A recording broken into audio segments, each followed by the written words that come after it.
saya dengan teman-teman di situ tidak ada jarak.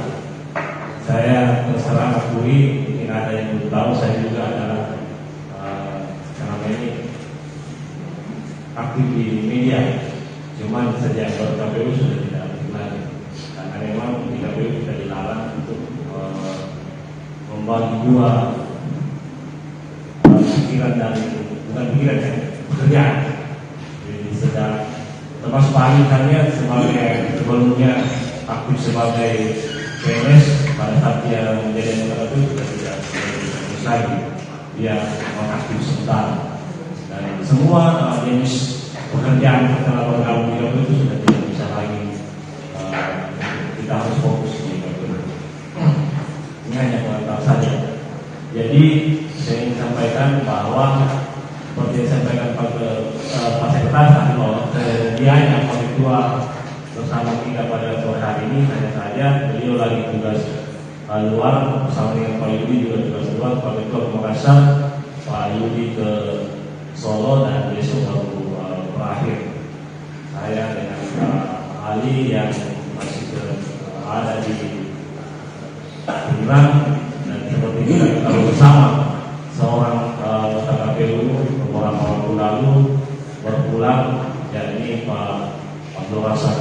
Dan pada kesempatan kali ini saya mengajak penjelasan kepada kita semua, mari kita meminta doa kepada beliau, semoga ditempatkan yang layak dan segala dosa yang budi, segala kebaikannya dipanjatkan.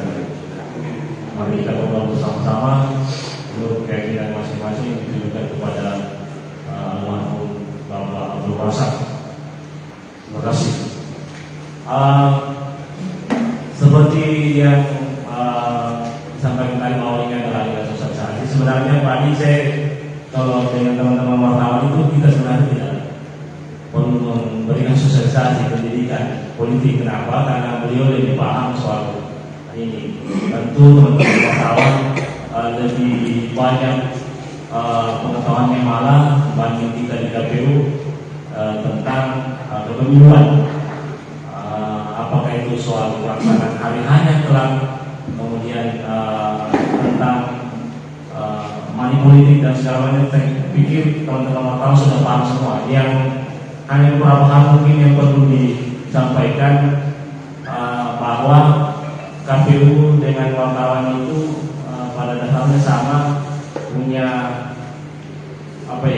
kemampuan yang sama, punya kewajiban yang sama untuk menyampaikan hal-hal kepada masyarakat. Jadi tidak terputus informasinya hanya masing-masing, tapi itu mesti kita sampaikan ke masyarakat tentang pelaksanaan pemilu yang akan kita hadapi nantinya di tahun 2024.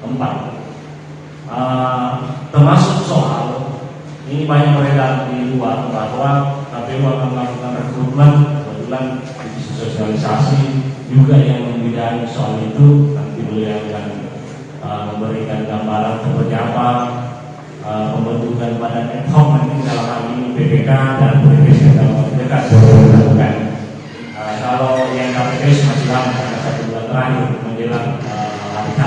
Tapi yang paling dekat ini kita berhitung hari, karena memang masa kerjanya ad hoc khusus untuk PPK dan PPS ini nanti di Januari, tapi tentu akan ada pembentukan sebelumnya. Nanti Pak Ali akan lebih jauh menjelaskan seperti apa mekanismenya dan seperti apa cara rekrutmennya. Saya pikir lagi-lagi saya ingin sampaikan kepada teman-teman wartawan, bantu kami, mari kita bersinergi untuk menyampaikan pendataan kepada teman-teman. Bantu kami KPU untuk bersama-sama menyampaikan pesan informasi tentang kepemiluan khususnya di Kabupaten Pinang, karena saya paham dan tahu persis luar biasa kali komunitas wartawan yang ada di Pinang. Itu jumlahnya cukup besar, dan betul-betul memang teman-teman wartawan ini punya media yang eksis. Bukan hanya seperti di daerah lain, ada beberapa itu di daerah lain hanya datang tanpa jejak. Setelah datang program tidak pernah kita lihat berkat. Tapi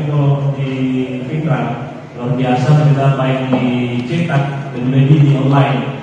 Terlalu mudah berita-berita beriman kita dapatkan, kejadian-kejadian atau peristiwa-peristiwa di beriman kita dapatkan di media sosial, karena itu tadi kita masuk media online, karena itu tadi basisnya teman-teman di teman-teman jurnalis. Saya pikir ini dari saya nanti lebih banyak didiskusikan bersama dengan Pak Ali. Nanti kalau misalnya ada yang bisa kita diskusikan